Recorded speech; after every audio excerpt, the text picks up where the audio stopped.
क्या आपने कभी गौर किया है कि हमारा कितना समय और कितनी ऊर्जा सिर्फ ये देखने, सोचने और बातें बनाने में चली जाती है कि दूसरे लोग कैसे हैं, उनका व्यवहार कैसा है, वे क्या पहनते हैं, वे अपनी ज़िंदगी में क्या कर रहे हैं, वे सफल क्यों हो रहे हैं या वे असफल क्यों हो रहे हैं। पड़ोस में रहने वाले शर्मा जी का बेटा इतना आगे कैसे निकल गया, आपकी सहकर्मी सीमा को इतनी जल्दी प्रमोशन कैसे मिल गया, सोशल मीडिया पर आपका पुराना दोस्त इतनी शानदार जगहों पर कैसे घूम रहा है। यह एक ऐसा चक्रव्यूह है, एक ऐसा माया जाल जिसमें हम सब जाने अनजाने फंस जाते हैं। हम दूसरों की जिंदगियों के जज, झूरी और ऑडियंस बन जाते हैं और इस पूरी प्रक्रिया में एक इंसान को पूरी तरह से भूल जाते हैं, वो इंसान जो आईने में हर सुबह आपको देखता है। आज हम एक ऐसे ही सफ़र पर निकलने वाले हैं, एक ऐसा सफ़र जो बाहर की दुनिया से शुरू होकर आपके अंदर की दुनिया की गहराइयों तक जाएगा। आज का हमारा विषय सिर्फ एक विचार नहीं, बल्कि जीवन जीने का एक नया नज़रिया है। लोग कैसे हैं ये मायने नहीं रखता, आप कैसे हैं ये ज़रूरी है। यह सुनना शायद थोड़ा अटपटा लगे, क्योंकि हमें तो बचपन से यही सिखाया गया है कि दुनिया को देखो, समझो और उसके हिसाब से चलो। लेकिन आज हम इस धारणा को चुनौती देंगे। हम परत दर परत यह समझने की कोशिश करेंगे कि जब हम अपना फोकस, अपनी ऊर्जा का केंद्र दूसरों से हटाकर खुद पर ले आते हैं तो कैसे चमत्कार होने लगते हैं। तो अपनी कुर्सी की पेटी बांध लीजिए, अपने मन के दरवाजे खोल दीजिए और चलिए इस ज्ञान की यात्रा पर मेरे साथ, आपके अपने चैनल ओपन फॉर लर्न पर। भाग 1, बाहरी दुनिया का मायाजाल, लोग कैसे हैं की अंतहीन खोज। हमारा मन स्वभाव से ही एक खोजी है। यह लगातार जानकारी चाहता है, पैटर्न ढूंढता है और चीज़ों को समझने की कोशिश करता है। और इसके लिए सबसे आसान लक्ष्य होते हैं हमारे आसपास के लोग। तुलना का जहर। इंसानी फितरत का एक बहुत बड़ा हिस्सा है तुलना करना। हम अनजाने में ही अपने जीवन के हर पहलू की तुलना दूसरों से करने लगते हैं। हमारा घर, हमारी गाड़ी, हमारी नौकरी, हमारे रिश्ते, यहाँ तक कि हमारी खुशियाँ और हमारे गम भी, सब कुछ तुलना के तराजू पर तौला जाता है। सोशल मीडिया ने इस आग में घी डालने का काम किया है। वहाँ हर कोई अपनी ज़िंदगी का सबसे बेहतरीन, सबसे संपादित, एडिटेड संस्करण पेश करता है। हम उनकी चमकदार तस्वीरों को अपनी साधारण सी जिंदगी की सच्चाई से तौलते हैं और नतीजा होता है असंतोष, ईर्ष्या और एक गहरी निराशा। सोचिए, आप अपने परिवार के साथ एक सामान्य शाम बिता रहे हैं, तभी आप इंस्टाग्राम खोलते हैं और देखते हैं कि आपका कोई दोस्त यूरोप में छुट्टियां मना रहा है। अचानक आपकी वो शांत और सुखद शाम आपको फीकी लगने लगती है। ऐसा क्यों हुआ? क्या उस तस्वीर को देखने से पहले आपकी खुशी वास्तविक नहीं थी? थी, बिल्कुल थी। लेकिन जैसे ही आपने अपनी खुशी की तुलना किसी और की खुशी के चमकदार प्रदर्शन से की, आपकी खुशी का मूल्य आपकी नज़रों में ही कम हो गया। हम ये भूल जाते हैं कि उस एक तस्वीर के पीछे की कहानी क्या है, उसके लिए कितनी मेहनत लगी है, या उस व्यक्ति के जीवन में और कौन सी परेशानियां हैं। हमें बस वो चमक दिखती है और हम अपनी ज़िंदगी के अंधेरों को कोसने लगते हैं। आलोचना और गपशप का सुख। जब हम दूसरों पर ध्यान केंद्रित करते हैं तो उसका एक और रूप है आलोचना और गपशप। किसी की पीठ पीछे उसकी बुराई करने में, उसके फैसलों पर अपनी टिप्पणी देने में या उसके जीवन की समस्याओं का विश्लेषण करने में हमें एक अजीब सा क्षणिक सुख मिलता है। मनोवैज्ञानिक इसे ईगो बूस्ट कहते हैं। जब हम किसी और को अपने से कमतर आंकते हैं तो हमारा अहंग, ईगो अस्थायी रूप से बेहतर महसूस करता है। यह एक नशे की तरह है। हम लोगों की गलतियों, उनकी कमियों पर चर्चा करते हैं और अवचेतन रूप से खुद को यह यकीन दिलाते हैं कि शुक्र है हम ऐसे नहीं हैं। लेकिन यह सुख बहुत ही खोखला और क्षणभंगुर होता है। ये हमें बेहतर इंसान नहीं बनाता, बल्कि हमें नकारात्मकता के दलदल में और गहरा धंसा देता है। जिस ऊर्जा को हम अपनी कमियों को सुधारने, कुछ नया सीखने या अपने रिश्तों को बेहतर बनाने में लगा सकते थे, वो ऊर्जा हम दूसरों की व्यर्थ की छानबीन में गंवा देते हैं। ऊर्जा का अपव्यय। कल्पना कीजिए कि आपके पास हर दिन 100 यूनिट मानसिक ऊर्जा है। अब आप इस ऊर्जा को कैसे खर्च करते हैं, ये पूरी तरह आप पर निर्भर करता है। जब आपका ध्यान दूसरों पर होता है तो क्या होता है? 10 यूनिट ये सोचने में चली गई कि आपके बॉस ने उस सहकर्मी की तारीफ क्यों की, आपकी क्यों नहीं। 15 यूनिट इस चिंता में खर्च हो गई कि आपके रिश्तेदार आपके कपड़ों या आपके वजन के बारे में क्या सोचेंगे। 20 यूनिट सोशल मीडिया पर स्क्रॉल करते हुए दूसरों की जिंदगी से ईर्ष्या करने में बर्बाद हो गई। 10 यूनिट किसी दोस्त के साथ फोन पर किसी तीसरे व्यक्ति की बुराई करने में चली गई। दिन के अंत में आपने अपनी 50 से 60% से ज़्यादा ऊर्जा बाहरी दुनिया पर खर्च कर दी। अब आपके पास अपने लक्ष्यों, अपने स्वास्थ्य, अपनी खुशी और अपने परिवार के लिए कितनी ऊर्जा बची? बहुत कम। यही कारण है कि जो लोग लगातार दूसरों पर ध्यान केंद्रित करते हैं वे अक्सर थका हुआ, चिड़चिड़ा और जीवन से असंतुष्ट महसूस करते हैं। उनकी ऊर्जा बाल्टी में छेद हो जाता है, जिसमें से उनकी सबसे कीमती संपत्ति, उनका ध्यान और उनकी ऊर्जा लगातार रिसती रहती है। यह समझना महत्वपूर्ण है कि दूसरों से पूरी तरह कट जाना संभव नहीं है और न ही जरूरी। हम एक सामाजिक प्राणी हैं, लेकिन निरीक्षण करने और आसक्त होने में एक महीन रेखा है। जब हमारा निरीक्षण, हमारी जिज्ञासा एक जुनून में बदल जाती है और हमारे मानसिक स्वास्थ्य पर हावी होने लगती है, तो यह खतरे की घंटी है। यह संकेत है कि अब हमें अपनी दिशा बदलने की जरूरत है, बाहर से अंदर की ओर। भाग 2, आत्मचिंतन का दर्पण, आप कैसे हैं की शक्तिशाली यात्रा। अब हम अपनी यात्रा के सबसे महत्वपूर्ण पड़ाव पर पहुंचते हैं, जब हम अपना कैमरा, अपना माइक्रोस्कोप बाहरी दुनिया से हटाकर अपनी आंतरिक दुनिया की ओर घुमाते हैं, तो एक पूरी तरह से नई और जादुई दुनिया के दरवाजे खुल जाते हैं। ये दुनिया है आत्मचिंतन की, आत्म जागरूकता की और आत्म सुधार की। आत्म जागरूकता, पहला कदम। आप कैसे हैं? यह सवाल सुनने में बहुत सरल लगता है, लेकिन इसकी गहराई अथाह है। यह सिर्फ मैं ठीक हूं का सतही जवाब नहीं है। इसका असली मतलब है, आप वास्तव में क्या महसूस कर रहे हैं? क्या आप खुश हैं, उदास हैं, चिंतित हैं या गुस्से में हैं? और आप ऐसा क्यों महसूस कर रहे हैं? उस भावना की जड़ क्या है? आपके विचार कैसे हैं? क्या आपके मन में ज्यादातर सकारात्मक विचार चलते हैं या नकारात्मक? क्या आप अतीत में जीते हैं, भविष्य की चिंता करते हैं या वर्तमान में रहते हैं? आपके व्यवहार का पैटर्न क्या है? आप कुछ विशेष परिस्थितियों में एक विशेष तरीके से ही प्रतिक्रिया क्यों देते हैं? आपको किन चीज़ों से गुस्सा आता है? किन बातों से कब खुशी मिलती है? आपकी असली ज़रूरतें क्या हैं? क्या आप वही कर रहे हैं जो आप वास्तव में करना चाहते हैं, या आप सिर्फ सामाजिक दबाव या दूसरों की अपेक्षाओं को पूरा करने के लिए जी रहे हैं? इन सवालों के जवाब ढूंढना ही आत्म जागरूकता, सेल्फ अवेयरनेस है। ये ठीक वैसा ही है जैसे आप एक अंधेरे कमरे में टॉर्च जलाते हैं। अचानक आपको सब कुछ साफ साफ दिखने लगता है, कहाँ क्या सामान पड़ा है, कहाँ जाले लगे हैं और कहाँ सफाई की ज़रूरत है। बिना आत्म जागरूकता के हम एक ऐसे जहाज की तरह हैं जिसमें कप्तान तो है, लेकिन उसे यह नहीं पता कि जहाज में कहाँ छेद है या उसे किस दिशा में जाना है। नियंत्रण का केंद्र, लोकस ऑफ कंट्रोल। मनोविज्ञान में एक सिद्धांत है जिसे लोकस ऑफ कंट्रोल कहते हैं। इसका सरल अर्थ है कि आप अपने जीवन की घटनाओं के लिए किसे जिम्मेदार मानते हैं। बाहरी locus of control, external locus of control. जिन लोगों का ध्यान हमेशा दूसरों पर रहता है, उनका लोकस ऑफ कंट्रोल बाहरी होता है। वे अपनी सफलताओं का श्रेय भाग्य या दूसरों को देते हैं और अपनी असफलताओं के लिए भी दूसरों को या परिस्थितियों को दोष देते हैं। मेरी तरक्की इसलिए नहीं हुई क्योंकि मेरा बॉस मुझे पसंद नहीं करता। मैं खुश नहीं हूँ क्योंकि मेरा जीवन साथी मुझे नहीं समझता। मेरा दिन खराब गया क्योंकि सुबह सुबह उससे बहस हो गई। वे हमेशा बाहरी कारकों के रहमो क्रम पर जीते हैं। आंतरिक locus of control, internal locus of control. इसके विपरीत जो लोग खुद पर ध्यान केंद्रित करते हैं, उनका लोकस ऑफ कंट्रोल आंतरिक होता है। वे मानते हैं कि वे अपने जीवन के निर्माता हैं। वे अपनी सफलताओं का श्रेय अपनी मेहनत और अपने फैसलों को देते हैं और अपनी असफलताओं की जिम्मेदारी लेते हैं और उनसे सीखते हैं। मैं इस बार असफल रहा, मुझे देखना होगा कि मुझसे कहाँ चूक हुई ताकि मैं अगली बार बेहतर कर सकूं। मैं इस रिश्ते में खुश नहीं हूँ, मुझे अपनी तरफ से इसे बेहतर बनाने के लिए क्या करना चाहिए, या क्या मुझे इस रिश्ते से बाहर निकल जाना चाहिए।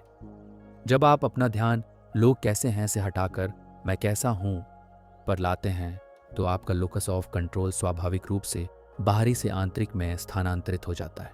आप अपने जीवन की ड्राइविंग सीट पर आ जाते हैं। आप अब एक पीड़ित विक्टिम नहीं, बल्कि एक रचयिता, क्रिएटर बन जाते हैं। यह एक बहुत बड़ा और शक्तिशाली बदलाव है। आपकी दुनिया आपके अंदर है। एक बहुत गहरा आध्यात्मिक सत्य यह है कि हम दुनिया को वैसे नहीं देखते जैसी वह है, हम दुनिया को वैसे देखते हैं जैसे हम खुद हैं। अगर आपके अंदर शांति है तो आपको दुनिया में शांति और सौंदर्य दिखेगा। अगर आपके अंदर अशांति, क्रोध और कड़वाहट भरी है तो आपको दुनिया में हर जगह अन्याय, धोखा और नफरत ही नजर आएगी। जब आप किसी की आलोचना कर रहे होते हैं तो आप असल में उसके बारे में कम और अपने बारे में ज़्यादा बता रहे होते हैं। हो सकता है जिस चीज़ के लिए आप उसकी आलोचना कर रहे हैं वही कमी कहीं ना कहीं आपके अंदर भी हो, या आपको उस चीज़ को खोने का डर हो। जब आप किसी से ईर्ष्या करते हैं तो यह दिखाता है कि आप अपनी क्षमताओं पर विश्वास नहीं करते। इसलिए बाहरी दुनिया को बदलने की कोशिश करने से कहीं ज़्यादा आसान और असरदार है अपनी आंतरिक दुनिया को बदलना। जब आप अंदर से शांत, संतुष्ट और आत्मविश्वासी बन जाते हैं तो बाहरी दुनिया की कोई भी घटना, किसी भी व्यक्ति का कोई भी व्यवहार आपको उस तरह से प्रभावित नहीं कर सकता जैसे पहले करता था। आप तूफान के बीच में भी शांत रहना सीख जाते हैं। भाग 3, आंतरिक यात्रा के व्यावहारिक उपकरण कैसे करें खुद पर काम। ये सब सुनने में बहुत अच्छा लगता है, लेकिन सवाल ये है कि इसे जीवन में उतारा कैसे जाए। दूसरों पर ध्यान देना तो हमारी आदत बन चुकी है, इस आदत को तोड़ा कैसे जाए। यहाँ कुछ व्यावहारिक और शक्तिशाली उपकरण दिए गए हैं जो इस आंतरिक यात्रा में आपके साथी बन सकते हैं। 1, सचेतनता, माइंडफुलनेस और ध्यान, मेडिटेशन। माइंडफुलनेस का अर्थ है वर्तमान क्षण में बिना किसी जजमेंट के पूरी तरह से उपस्थित रहना। हमारा मन या तो अतीत की यादों में खोया रहता है या भविष्य की चिंताओं में। माइंडफुलनेस उसे खींचकर अभी और यहीं ले आती है। कैसे करें? दिन में सिर्फ 5 से 10 मिनट के लिए शांत जगह पर बैठें। अपनी आंखों को बंद करें और अपना पूरा ध्यान अपनी सांसों पर ले आएं। सांस कैसे अंदर आ रही है और कैसे बाहर जा रही है, बस उसे महसूस करें। आपके मन में हजारों विचार आएंगे, उन्हें रोकना नहीं है, उनसे लड़ना नहीं है, बस उन्हें एक बादल की तरह आते और जाते हुए देखना है और अपना ध्यान वापस अपनी सांसों पर ले आना है। यह अभ्यास आपके मन को शांत करता है और आपको अपने विचारों का दृष्टा बनाता है। धीरे धीरे आप समझेंगे कि आप अपने विचार नहीं हैं, आप उन विचारों को देखने वाले हैं। 2, जर्नलिंग, अपने मन का आईना। रोज रात को सोने से पहले या सुबह उठकर एक डायरी में अपने विचारों और अपनी भावनाओं को लिखना एक बेहद शक्तिशाली आदत है। ये आपके मन के अंदर चल रहे शोर को कागज पर उतारने जैसा है। क्या लिखें? आज मैंने कैसा महसूस किया? अगर गुस्सा आया तो क्यों आया? उस गुस्से के पीछे क्या कोई डर या असुरक्षा थी? आज मेरे मन में सबसे ज्यादा कौन सा विचार घूमता रहा? आज मैंने ऐसा क्या किया जिस पर मुझे गर्व है? मैं कल अपने आप को बेहतर बनाने के लिए क्या एक छोटा सा कदम उठा सकता हूँ? किन बातों के लिए मैं आभारी हूँ? जर्नलिंग आपको अपने पैटर्न को समझने में मदद करती है। कुछ हफ्तों बाद जब आप अपनी डायरी पढ़ेंगे तो आपको साफ दिखेगा कि कौन सी चीज़ें आपको बार बार परेशान करती हैं और कहाँ आपको काम करने की ज़रूरत है। 3, व्यक्तिगत लक्ष्य निर्धारित करें। अपने जीवन के लिए स्पष्ट और सार्थक लक्ष्य निर्धारित करें। लक्ष्य आपके अपने होने चाहिए, किसी और की नकल नहीं। जब आपके पास अपनी एक दिशा होती है, अपना एक मिशन होता है, तो आपके पास दूसरों की जिंदगी में झांकने का फालतू समय ही नहीं बचता। कैसे करें?